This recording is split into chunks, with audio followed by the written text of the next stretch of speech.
welcome to another episode of Clarity in the Chaos, where we attempt to bring some vertical clarity into the midst of our horizontal chaos. You know, in our world today, there is seemingly no end to the amount of opinions and ideas that are available. Of course, that's always been the case, but today they are more readily available because of the computers and the internet and the connectivity that we have. There are lots and lots of opinions expressed, and often because of the internet and social media, everyone's opinion seems to hold equal weight because it gets into print, it gets into a screen, and therefore has some sense of credibility because it's present, which is not always the case, but for most, it is. In the midst of so many opinions, in the midst of a day and time where it seems like there's a race to express opinion, the follower of Jesus Christ has to ask himself some questions about the need to always express and have an opinion and have an answer. When we get to the book of Proverbs, of course, there's much to say about our words, our thoughts, and expressing them. We also find in the book of Proverbs two categories of people who are listed. And we find that in the verse that we are looking at today from Proverbs 29. We are in verse 11, and it describes there two types of people. The first will be a fool. This is not someone who lacks mental ability. This is someone who is defined more by their heart capacity. So a fool in the book of Proverbs is someone who has said in his heart that there is no God, that he alone is the beginning and the end of all things himself, and therefore his opinion is highly, highly important. Every urge is highly important. Every emotion, every mood, every opinion, every thought is the pinnacle.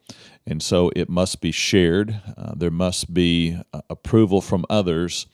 And if there's not, there's great anger and frustration because they are the top of all things. They demand attention, they demand rights, and they demand to be heard.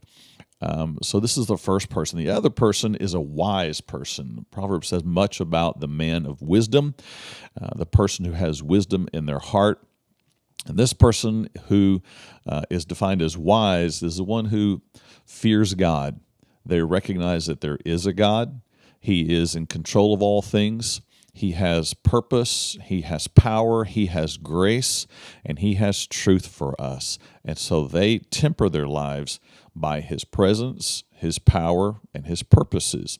So when you bring these two things together in verse 11, we find this verse. It says, "A fool vents all of his feelings, but a wise man holds them back." So the fool, the one who acts on every impulse, every urge, demands attention, demands to be heard, believes their opinion is not just equal to others, but greater than others. He wants his words heard. He wants his emotions heard. He wants his opinion valued above all. He says whatever is on his mind, and he has no filter. He has little regard for anyone else present in the conversation or who will hear the conversation. He's not interested in shaping his words to heal or help someone else. He's interested in exposing his thoughts so that someone else can hear how great he is. He vents them all. He exposes them all. As soon as he has a thought, it's leaving his mouth. As soon as he has the emotion, it's leaving him to be expressed to someone else. In contrast is the wise person, the one who understands, believes, and knows there is a God who has purpose, and therefore he is wise, and he does something different. It says that he holds them back. All that he is feeling, all of his ideas, all of his opinions, all of his urges, he knows to restrain them. He knows to keep them. He knows to hold them, to wait on them, to reserve them, to wait in any given situation, and to watch and see what happens next, because he knows that God is greater than his own thoughts, that God's ways are higher than his ways. And so to speak presumptively would be to speak foolishly, because you might be speaking way out of turn and ahead of even what God is doing. So the wise man knows in any given situation to not necessarily be the first one to speak, not necessarily to be the one who exposes what his feelings are and his urges are and his thoughts are. He waits and he watches. He holds his thoughts because he knows God's thoughts are higher than his thoughts. He holds his opinion as well because he knows that even if he had his own opinion about a situation, he's just one person. He's just one perspective. And the insight of a multitude of counselors there's great safety.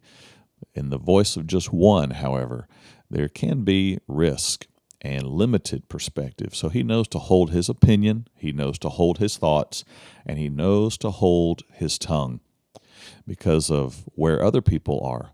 He, out of respect for other people, out of sensitivity to their maturity, their understanding, their past, and where they are currently, he knows that there's a time to speak, there's a time to be silent.